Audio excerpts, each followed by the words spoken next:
En las tierras mágicas de la antigua Grecia, donde los olivos susurraban secretos al viento y los ríos cantaban historias olvidadas, nació un niño destinado a la grandeza. Hércules, hijo del todopoderoso Zeus y la mortal Alcmena, su existencia era reflejo de la unión entre lo divino y lo humano.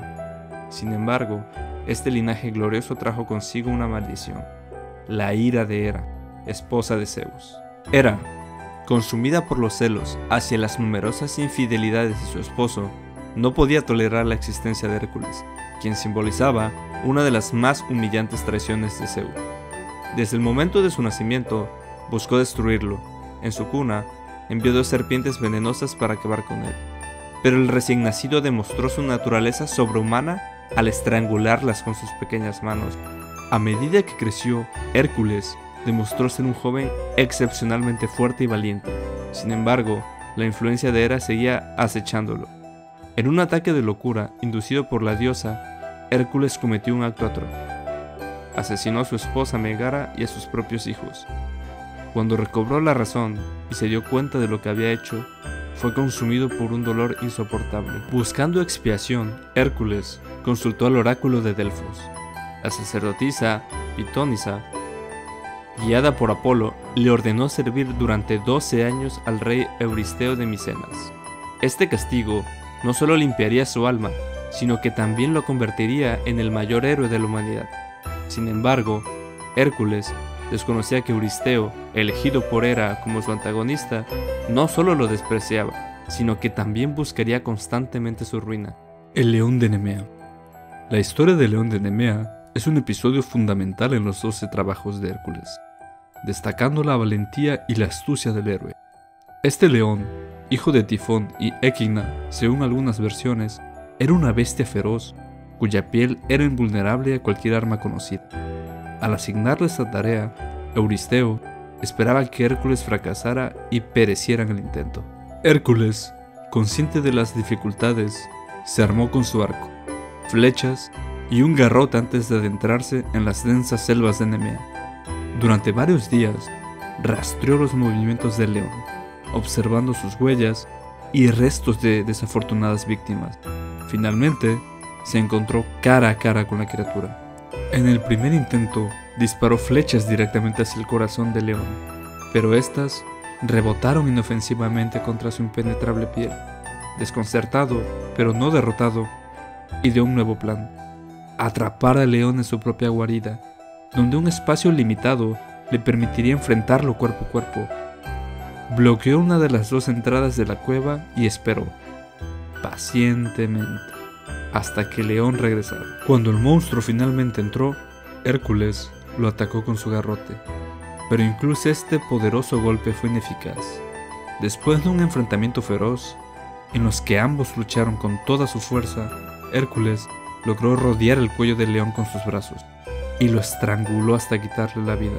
Tras vencer al león, Hércules intentó desollarlo para quedarse con su piel como trofeo, pero descubrió que ningún cuchillo podía cortarla. Según la mitología, fue usando las propias garras del león, tan afiladas y resistentes como su piel, que logró despojarlo de su impenetrable armadura.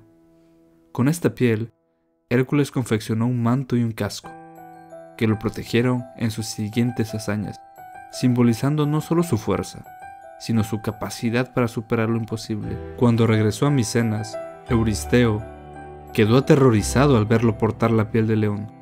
Desde ese momento, prohibió que Hércules volviera a entrar en la ciudad y le ordenó entregar las pruebas de sus trabajos a través de mensajeros.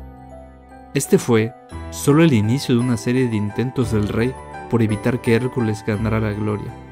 El león de Nemea es una representación de los desafíos insuperables que, con ingenio y valentía, pueden ser conquistados. En las marismas oscuras del pantano de Lerna, un lugar envuelto en niebla y poblado de criaturas misteriosas, se encontraba la guarida de la Hidra, una monstruosa serpiente de múltiples cabezas. Este lugar era tan hostil que incluso el aire estaba impregnado de un veneno sutil que debilitaba a quienes se aventuraban demasiado cerca. Hércules, vestido con su manto de piel de león y armado con una espada forjada para combates singulares, emprendió su viaje en solitario hacia el pantano. Al llegar, notó los restos de antiguas víctimas, huesos corroídos por el veneno, árboles marchitos y un silencio inquietante que parecía augurar su desafío. Con paso firme, se adentró en la bruma, pero pronto descubrió que su tarea era mucho más difícil de lo que imaginaba. Cuando llamó a la hidra, esta emergió de su cueva con un siseo aterrador, desplegando sus múltiples cabezas que se retorcían en una danza macabra. Hércules, confiado en su fuerza, comenzó a cortar una cabeza tras otra, pero pronto se dio cuenta de su error. Por cada cabeza que cortaba, 2 más crecían en su lugar. El aire envenenado comenzó a afectarlo, y sus fuerzas disminuían rápidamente. A pesar de su valor, la hidra parecía invencible. Exhausto y sin ninguna solución clara, Hércules decidió retirarse, sabiendo que debía encontrar una nueva estrategia. Al regresar a Tirinto, Hércules buscó a su sobrino Iolao, un joven ingenioso y leal que siempre había admirado las hazañas de su tío. «Necesito tu ayuda», le confesó Hércules, explicando la naturaleza del monstruo y su incapacidad para vencerlo solo. Iolao aceptó sin dudar, y juntos regresaron al pantano de Lerna, esta vez mejor preparados. Con un plan en mente, Hércules y Iolao enfrentaron nuevamente a la hidra. Mientras Hércules cortaba las cabezas del monstruo, Iolao encendió un conjunto de ramas secas creando antorchas ardientes. Cada vez que Hércules decapitaba una cabeza, Iolao cauterizaba la herida con fuego, impidiendo que las cabezas crecieran. La estrategia comenzó a dar frutos y la hidra, antes invencible, se debilitaba poco a poco. Finalmente, solo quedaba la cabeza inmortal del monstruo. Siseando con furia, Hércules, con un último esfuerzo, la arrancó de su cuerpo, y siguiendo el consejo de Iolao, la enterró bajo una roca gigantesca para evitar que pudiera causar más daño. Antes de retirarse, empapó flechas en la sangre del monstruo, creando armas de una letalidad sin igual. Cuando regresaron a Micenas, Euristeo, manipulado por Hera, desestimó el trabajo, alegando que Hércules había recibido ayuda y por lo tanto no era válido. Aunque frustrado, Hércules aceptó la decisión, sabiendo que había logrado lo imposible gracias a la colaboración y el ingenio. La hidra de Lerna simboliza los problemas que se multiplican, aquello que parece insuperable, pero con trabajo en equipo, estrategia y determinación pueden ser vencidos. La sierva de Serinia. Una nueva orden del rey Euristeo, quien no perdía la oportunidad para desafiarlo con tareas que parecían rozar lo imposible, sentado en su trono, rodeado de cortesanos y con una sonrisa maliciosa, el rey proclamó: Tu próximo trabajo será capturar la sierva sagrada de Serinia. Criatura consagrada a la diosa Artemisa, no debes herirla, ni causar daño alguno. Tráela viva hasta aquí, para que toda Grecia sea testigo de mi poder y de tu servidumbre. Hércules, de pie, ante el rey, apretó los puños en silencio. Era consciente de la magnitud de lo que se le pedía. No solo era un desafío físico, sino una prueba de respeto hacia los dioses. Sin embargo, como en los trabajos anteriores, aceptó la tarea sin objeción alguna. «Lo haré, rey Euristeo», dijo con una voz firme, aunque en su corazón sabía que la sierva no sería una presa fácil. Con estas palabras, Hércules partió hacia los bosques encantados de Serinia, llevando consigo su manto de piel de león y la determinación inquebrantable que lo había acompañado desde el inicio de sus pruebas. Hércules, envuelto en su manto de piel de león y con sus sandalias gastadas por sus aventuras, no vaciló ante la orden de Euristeo. Internándose en el corazón del bosque, el héroe siguió las huellas de la sierva. Cada paso, una invitación a un desafío mayor. Día tras día, durante un año entero, la persecución lo llevó a través de las montañas coronadas de nieve, valles envueltos en niebla y bosques tan densos que parecían un laberinto tejido por los dioses. La sierva, consciente de su perseguidor, parecía disfrutar el juego. De vez en cuando, permitía que Hércules la viera, a lo lejos, como una chispa de luz que aparecía solo para desvanecerse en el horizonte. En esos momentos, El héroe sentía que no perseguía un animal, sino un ideal, el equilibrio entre la fuerza y la templanza, entre el poder y el respeto. Las noches eran frías, y la soledad del bosque hablaba en susurros al alma del héroe. Mientras el fuego chispoteaba bajo las estrellas, Hércules meditaba sobre el propósito de su misión. Siempre he sido un hombre de acción, de fuerza bruta. ¿Es esto lo que los dioses buscan de mí ahora? ¿Puedo completar esta tarea sin recurrir a la violencia? Reflexiones como esta lo acompañaron durante toda la travesía, afilando no solo sus sentidos, sino también su espíritu. Una madrugada, cuando el sol apenas se teñía de oro, Hércules divisó a la cierva bebiendo en un arroyo tranquilo, su reflejo brillando en el agua como un eco de su belleza divina. Conteniendo la respiración, el héroe avanzó con una suavidad que desmentía su fuerza descomunal. Con un movimiento fluido, lanzó una flecha que rozó las patas del animal, inmovilizándola sin herirlo. Se acercó con reverencia, con pasos llenos de respeto, y colocó sus manos sobre la criatura temblorosa. «No soy tu enemigo», murmuró, mientras levantaba la cierva con cuidado, cargándola sobre sus hombros como si fuera un tesoro sagrado. Durante el regreso, el bosque se iluminó con una luz dorada, y ante él aparecieron Artemisa y Apolo, majestuosos y terribles en su divinidad. La diosa cazadora, con el ceño enfurecido, preguntó: ¿Cómo osas, mortal, profanar lo que es mío? Apolo, con su arco resplandeciente, se mantuvo en silencio, pero sus ojos brillaban con una advertencia. Hércules, con la calma ganada tras un año de reflexión, respondió: «No es mi deseo robar lo que pertenece a los dioses, sino obedezco a Euristeo, quien actúa en nombre de Zeus. He capturado a esta criatura sin causarle daño, como muestra de mi respeto hacia ustedes y hacia el equilibrio sagrado de la naturaleza». Sus palabras, llenas de sinceridad, resonaron en el bosque. Artemisa, al percibir su respeto genuino, bajó su arco y permitió que Hércules continuara, advirtiéndole que la sierva debía regresar a su hogar una vez cumplida la misión. En Micenas, Hércules presentó la sierva ante Euristeo, quien, asombrado y temeroso, ordenó que el animal fuera confinado. Pero antes de que el rey pudiera actuar, Hércules liberó a la criatura, viendo cómo ésta desaparecía en el horizonte con la misma gracia con la que había llegado a su vida. El héroe, alzando la vista al cielo, comprendió que no todas las victorias se ganan con fuerza y que a veces la perseverancia y la calma otorgan la victoria. El jabalí de Erimanto. Hércules, tu próxima tarea te llevará a las desoladas montañas de Erimanto. Allí habita un jabalí colosal, una bestia que ha aterrorizado a las aldeas cercanas durante años.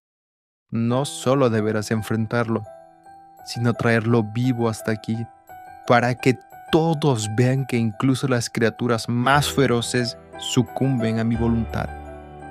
Hércules, de frente al rey, escuchó la orden sin inmutarse, aunque en su interior sabía que esta tarea no sería sencilla. El jabalí de Erimanto no era un animal ordinario. Su tamaño y ferocidad habían alimentado leyendas entre los campesinos, quienes lo describían como una fuerza imparable de destrucción. «Lo haré, rey Euristeo», respondió Hércules con una voz firme, sin mostrar ni rastro de duda. Sin perder el tiempo, el héroe se preparó para la misión, con su manto de piel de león cubriendo sus hombros y una red reforzada junto a una lanza de madera. Se dirigió hacia las montañas de Erimanto, consciente de que este trabajo pondría a prueba no solo su fuerza, sino también su astucia y resistencia. El invierno se había apoderado de las montañas, cubriendo el paisaje con un manto de nieve y hielo que hacía que cada paso fuera más desafiante. Los vientos helados soplaban con fuerza, cortando el rostro de Hércules, como cuchillas invisibles, mientras el terreno traicionero exigía toda su atención y esfuerzo. En la cima del Erimanto, el rugido del jabalí resonó como un trueno en la distancia, anunciando la presencia de la bestia. Cuando finalmente la divisó, Hércules comprendió por qué los aldeanos la consideraban una criatura casi mística. Era un animal de dimensiones colosales, con colmillos tan largos y afilados que parecían espadas, y sus ojos radiaban una ira incontrolable. Hércules sabía que el enfrentamiento directo sería un suicidio, así que decidió emplear la estrategia. Utilizando su experiencia en la caza, comenzó a forzar al jabalí a correr hacia los terrenos más elevados, donde la nieve y el hielo harían que la criatura se moviera con mayor dificultad. La persecución fue agotadora, una danza peligrosa entre el cazador y la presa. Las rocas resbaladizas y el frío extremo parecían conspirar contra ambos. Hércules, jadeando, sintió el cansancio acumulado de sus trabajos anteriores, pero también una determinación renovada que lo empujaba hacia adelante. Finalmente, tras horas de agotadora persecución, el jabalí quedó atrapado en una profunda capa de nieve. Sus patas, tan poderosas, ahora no podían moverse, y la criatura gruñía con desesperación. Hércules se acercó con cautela, admirando la fuerza del animal, pero consciente del peligro que aún representaba.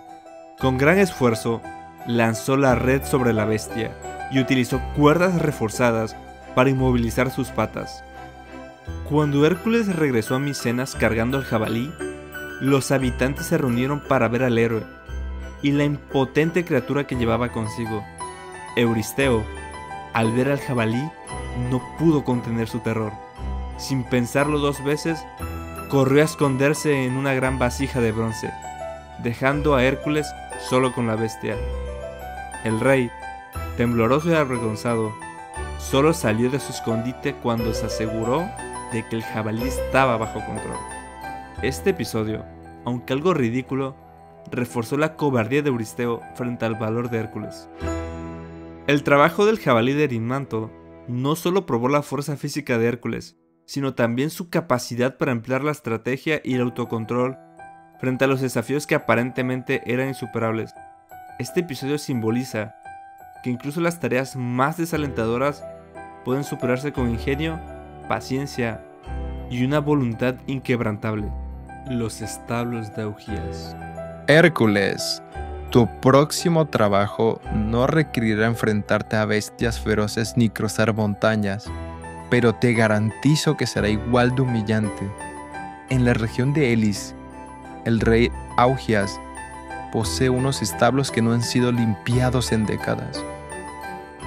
Miles de animales los habitan y la inmundicia acumulada es tal que el hedor se extiende por las leguas. Tienes un solo día para limpiarlos por completo. En ese momento, el salón estalló en risas. Los cortesanos, deleitados con lo que consideraban una burla hacia el héroe, se burlaban abiertamente. Sin embargo, Hércules no mostró emoción alguna. Su mirada permaneció fija en Euristeo, y su voz resonó con la calma con la que enfrentará el desafío. Lo haré. Sin más palabras, el héroe se puso en marcha hacia Elis, cargando consigo no solo su manto de piel de león, sino también una determinación que el rey no podía entender. Cuando Hércules llegó a la región, fue recibido con la incredulidad y burlas por los campesinos y los sirvientes del rey Augías. Los establos eran, en efecto, un espectáculo desalentador. Montones de estiércol se alzaban como colinas, el aire era irrespirable y el suelo parecía haber sido tragado por la inmundicia. El propio Augías, un hombre conocido por su avaricia y su arrogancia, se acercó a Hércules con desdén. ¿Eres tú el que ha venido a limpiar mis establos? Así es, respondió Hércules. ¿En un solo día? Te daré una recompensa si lo logras. Hércules no respondió. En lugar de discutir, comenzó a examinar el terreno. Fue entonces cuando notó los ríos Alfeo y Peneo, que pasaban cerca de los establos, y una idea comenzó a formarse en su mente. En lugar de intentar limpiar los establos manualmente, lo que habría sido un esfuerzo interminable, Hércules decidió emplear la fuerza de la naturaleza. Con su fuerza titánica, derribó un par de paredes de los establos y excavó canales que desviaron el curso de los ríos hacia el interior del recinto. El agua, al fluir con fuerza, arrasó con todos los desechos acumulados, limpiando los establos en cuestión de horas. El torrente no solo eliminó la suciedad, sino que dejó el lugar en un estado de limpieza que nadie en Elis había visto jamás. Los campesinos y sirvientes, que inicialmente habían despreciado a Hércules, lo observaban ahora con asombro. Lo que parecía una tarea imposible se había resuelto con ingenio y una solución que nadie había imaginado. Cuando Augías vio el resultado, lejos de cumplir su promesa de recompensar a Hércules, buscó excusas para desestimar su hazaña. Esto no es trabajo tuyo. Has usado trucos en lugar de limpiarlos con tus manos. Herido por la injusticia, pero sin interés en discutir con un hombre tan pequeño de espíritu, Hércules dejó Elis.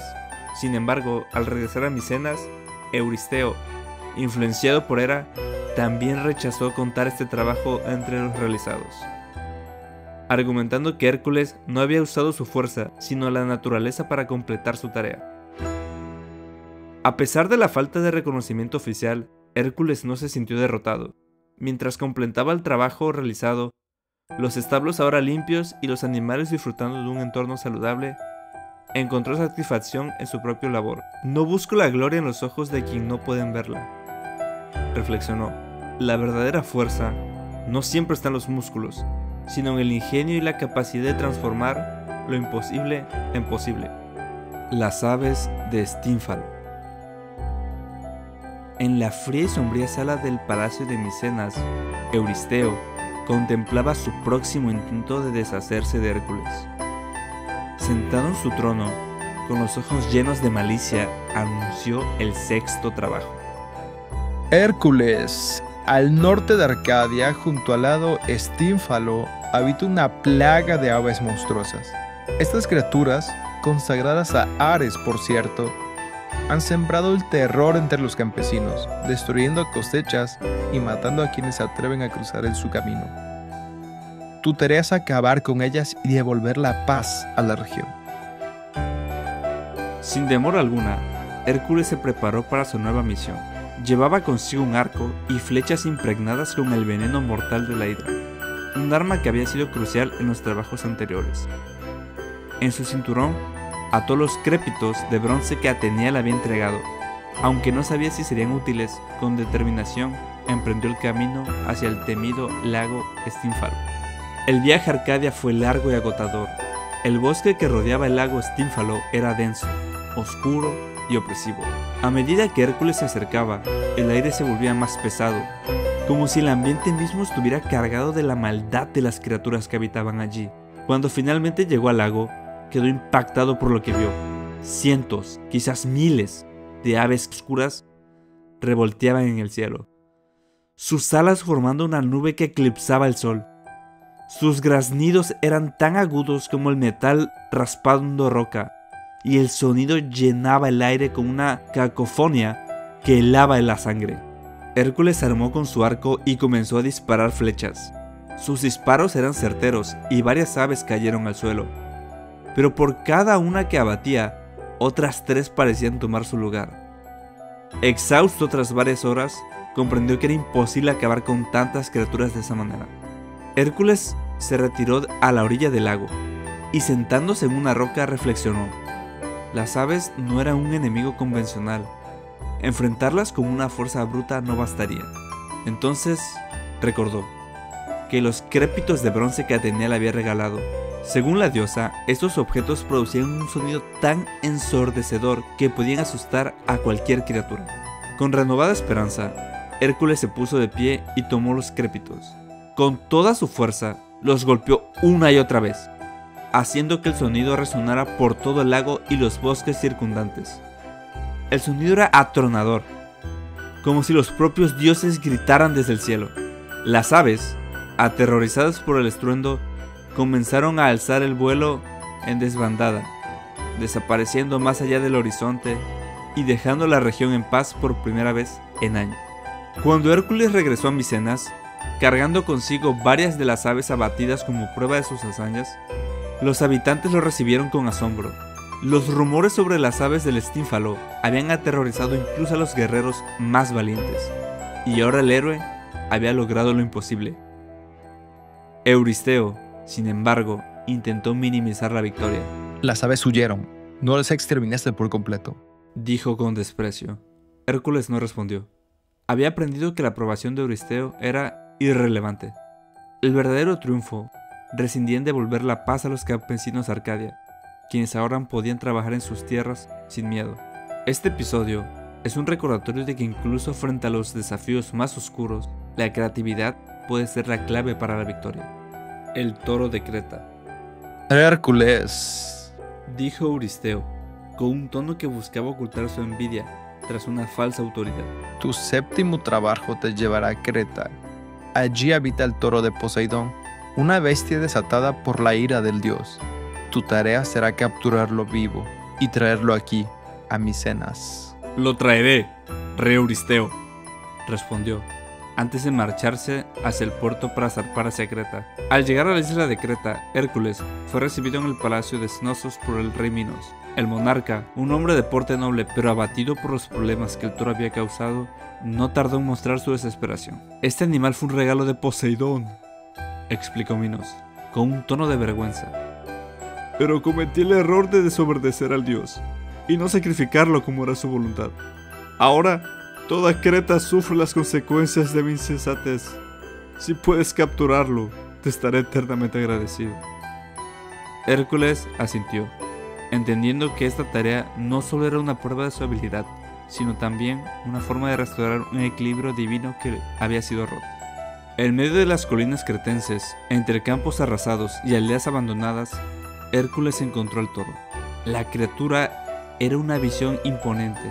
Su pelaje blanco brillaba bajo el sol, pero sus ojos, encendidos de furia, reflejaban la locura que Poseidón había desatado en su alma. Su aliento, denso y caliente, salía de sus fosas nasales como si fuera humo, y cada pisada hacía temblar el suelo bajo sus cascos. Finalmente, en un movimiento rápido y calculado, Hércules logró sujetar al toro por los cuernos. Luchando contra la resistencia de la criatura, utilizó toda su fuerza para doblegar su voluntad. El toro, agotado, dejó de resistirse, y Hércules lo condujo hacia la costa, donde había preparado una embarcación para llevarlo a Micenas. El viaje de regreso no estuvo exento de dificultades. Transportar una bestia tan poderosa a través del mar era una tarea ardua, y cada instante con el toro requería un equilibrio constante entre paciencia y fuerza. Hércules, sin embargo, permaneció firme, sabiendo que el éxito de esta misión no dependía solo de su poder físico, sino también de su capacidad para mantener el control sobre el salvaje. Cuando llegó a Micenas, Euristeo, al ver el toro, se llenó de terror. La majestuosidad y ferocidad de la criatura lo sobrepasaron, y como era de su costumbre, se escondió tras las murallas del palacio. Temblando, ordenó que se lo llevaran de aquí. Hércules obedeció y liberó al toro en las cercanías de Maratón, donde la criatura continuó siendo una amenaza hasta que otro héroe, Teseo, lo abatió tiempo después. El toro de Creta simboliza la lucha entre lo indomable y la necesidad de restaurar el equilibrio cuando éste se rompe. Las yeguas de Diomedes. Hércules, escucha tu octavo trabajo. En Tracia, el rey Diomedes posee unas yeguas que se alimentan de carne humana. Tu deber es capturarlas y traerlas aquí, a Micenas. Lo haré, respondió, con su voz tan firme como siempre. Con su fiel manto de piel de león, su garrote y su espada, partió hacia Tracia, enfrentándose a lo desconocido con una mezcla de fuerza y justicia. Al llegar a las tierras del cruel rey, Hércules pudo ver a las yeguas desde lejos. Encadenadas al suelo, sus ojos brillaban con una furia inhumana, y sus relinchos resonaban como gritos en el viento. Estaban rodeadas por un séquito de guardias, reflejo del temor de Diomedes hacia sus propias criaturas. Hércules sabía que no podía controlar a las yeguas mientras su cruel amo siguiera con vida. Decidido a terminar con la tiranía del rey, se dirigió al palacio de Diomedes. Allí enfrentó al monarca y a su ejército de guardias en un combate feroz. Con su garrote en la mano, derribó a los soldados uno por uno, hasta que solo quedó Diomedes frente a él. El rey, acostumbrado a gobernar mediante el miedo, intentó negociar, pero Hércules no le dio la oportunidad. En un acto de justicia simbólica, tomó a Diomedes y lo lanzó a las yeguas. La bestia que él mismo había creado se convirtió en su perdición, calmando momentáneamente el hambre insaciable de los animales. Con las yeguas finalmente bajo su control, Hércules las desató y las guió hacia Micenas. El camino de regreso fue una mezcla de triunfo y reflexión. Aunque había logrado someter a las criaturas, sabía que su brutalidad era un eco de la crueldad que Diomedes había sembrado. A veces, para restaurar el equilibrio, es necesario enfrentar la oscuridad con fuerza. Al llegar a Micenas, Hércules presentó las yeguas ante Euristeo, pero como era de costumbre, el rey reaccionó con temor a verlas. Ordenó que fueran liberadas en las colinas cercadas para evitar que representaran un peligro en su reino. Las yeguas, privadas de su amo y de su propósito, se desvanecieron en la naturaleza, donde eventualmente fueron devoradas por bestias salvajes. El trabajo de las yeguas de Diomedes no fue solo una prueba física, sino también una confrontación con las consecuencias de la crueldad humana. Hércules enfrentó el legado de un hombre que había sembrado el terror y mostró que incluso las criaturas más temibles pueden ser dominadas cuando se actúa con determinación y justicia. El cinturón de Hipólita. La novena misión de Hércules los llevó a enfrentarse a las Amazonas, una sociedad de mujeres guerreras lideradas por su reina, Hipólita. Esta sociedad era famosa por su valentía y su independencia, y el objeto de su viaje era el cinturón mágico de Hipólita, un regalo del dios Ares que simbolizaba su liderazgo y poder. Euristeo, influenciado por el capricho de su hija, Admete, deseaba ponerse el cinturón y envió a Hércules a conseguirlo. Hércules emprendió su viaje en barco, navegando hacia las tierras de las Amazonas. Durante el trayecto, reflexionó sobre la tarea. No deseaba recurrir a la violencia contra el pueblo que no era enemigo. ¿Podré cumplir esta misión sin derramar sangre?, se preguntaba, sabiendo que el equilibrio entre la diplomacia y la fuerza sería clave. Cuando llegó, fue recibido por Hipólita, quien quedó impresionada por su fama y valentía. En un gesto inesperado de buena voluntad, aceptó entregarle el cinturón sin conflicto. Este acto mostró la sabiduría y la confianza de Hipólita en el diálogo antes que en la confrontación. Sin embargo, Hera, la eterna adversaria de Hércules, no iba a permitir que completara su trabajo tan fácilmente. Disfrazada de una amazona, Hera sembró rumores entre las guerreras, afirmando que Hércules planeaba secuestrar a Hipólita y esclavizar a su pueblo. Alarmadas y furiosas, las amazonas armaron y rodearon a Hércules.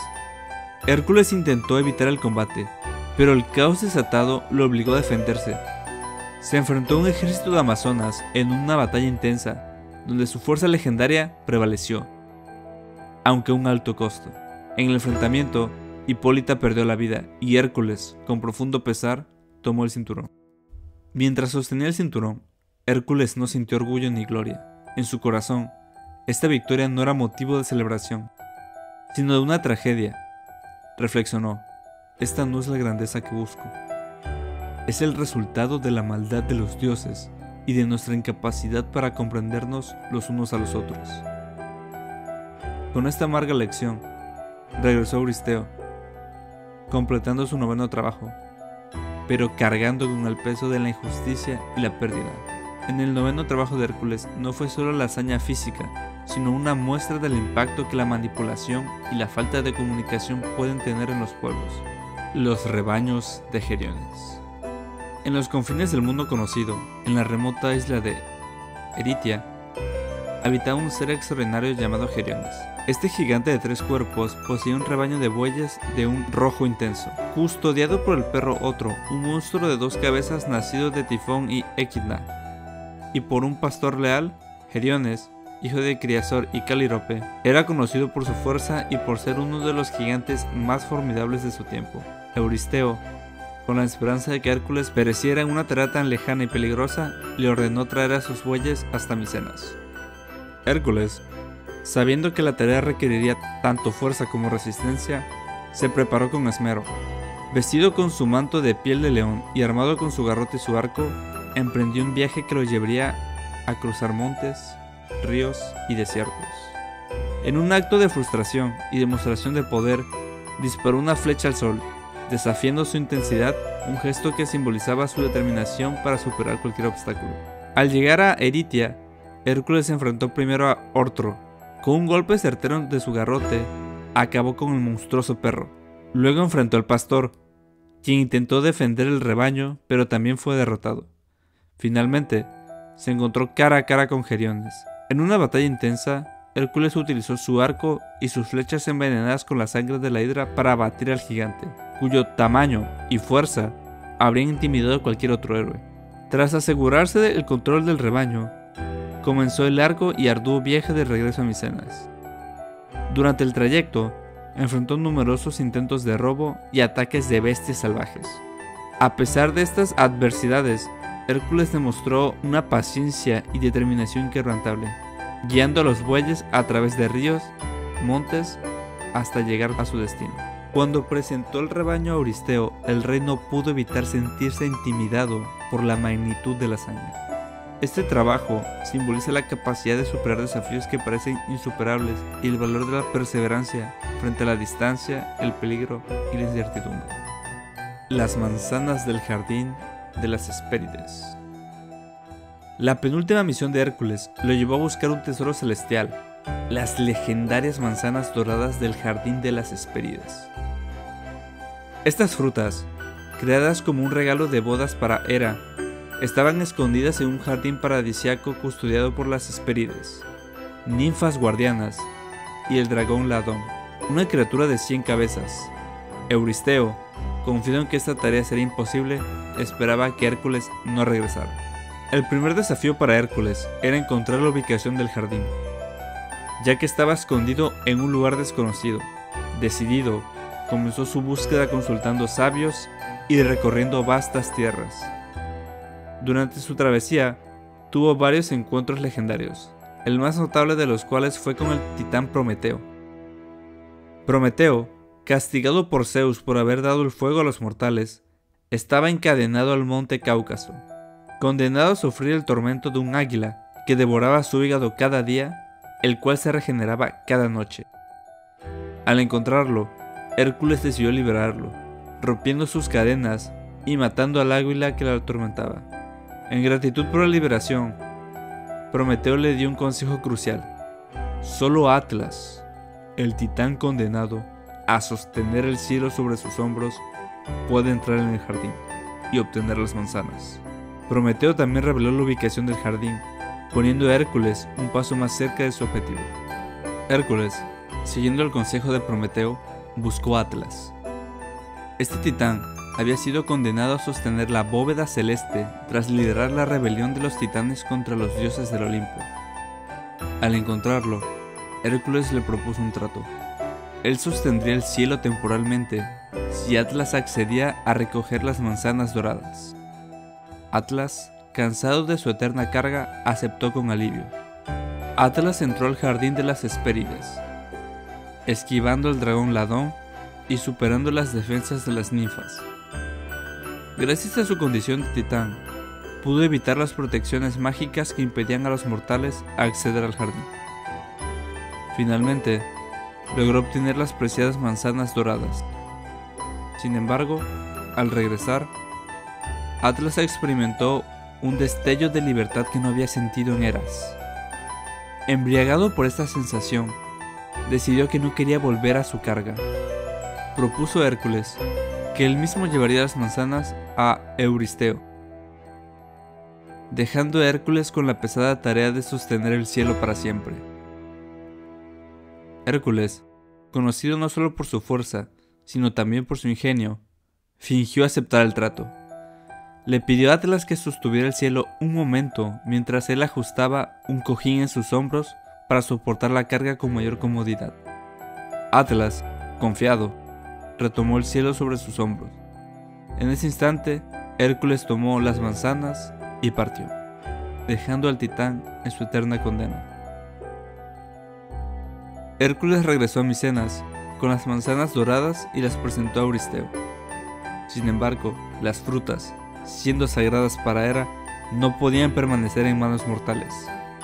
Atenea, la diosa de la sabiduría, intervino y devolvió las manzanas al jardín de las Hespérides, restaurando así el equilibrio. Este trabajo no solo simboliza la perseverancia y la fuerza física de Hércules, sino también su astucia y capacidad para negociar con fuerzas mayores. Capturar a Cerbero.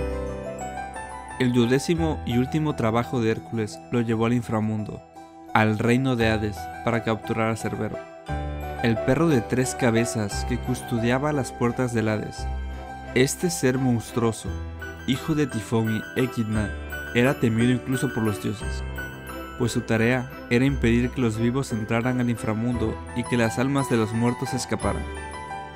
Este desafío final no solo requeriría la fuerza sobrehumana de Hércules, sino también su valentía para enfrentarse al reino de los muertos.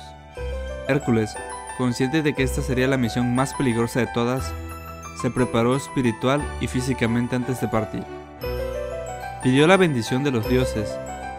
Hermes, el mensajero divino y guía de las almas al inframundo, accedió a acompañarlo, mientras que Atenea, diosa de la sabiduría, le ofreció consejo y apoyo. Vestido con su manto de piel de león y armado con su garrote, Hércules descendió hacia lo desconocido, decidido a cumplir su última tarea.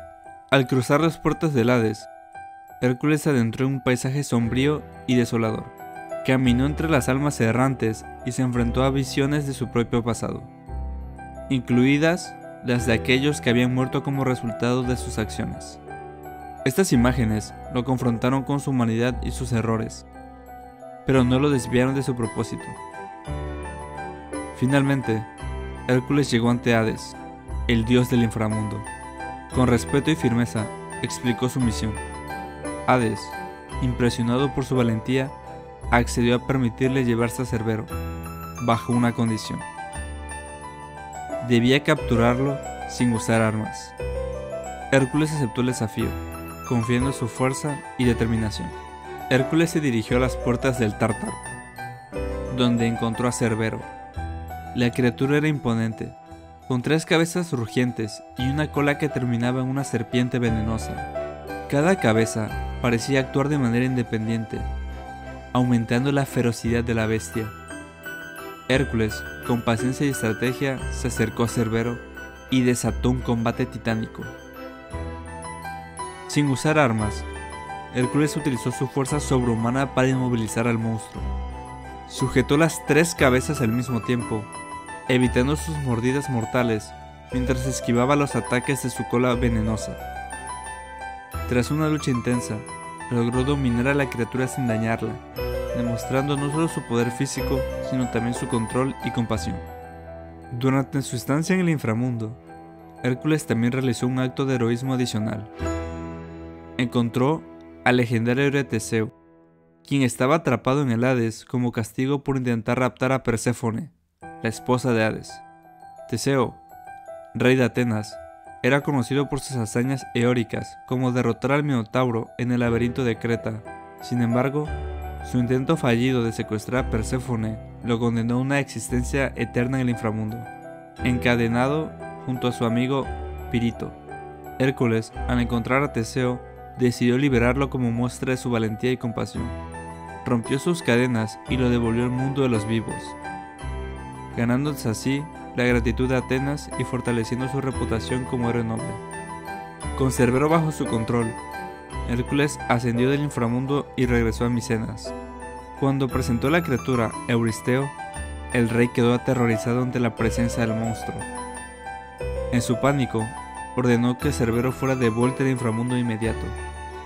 Hércules cumplió con esta última parte de la tarea, devolviendo al perro a su lugar de origen y asegurando que el equilibrio del reino de entre los muertos permaneciera intacto.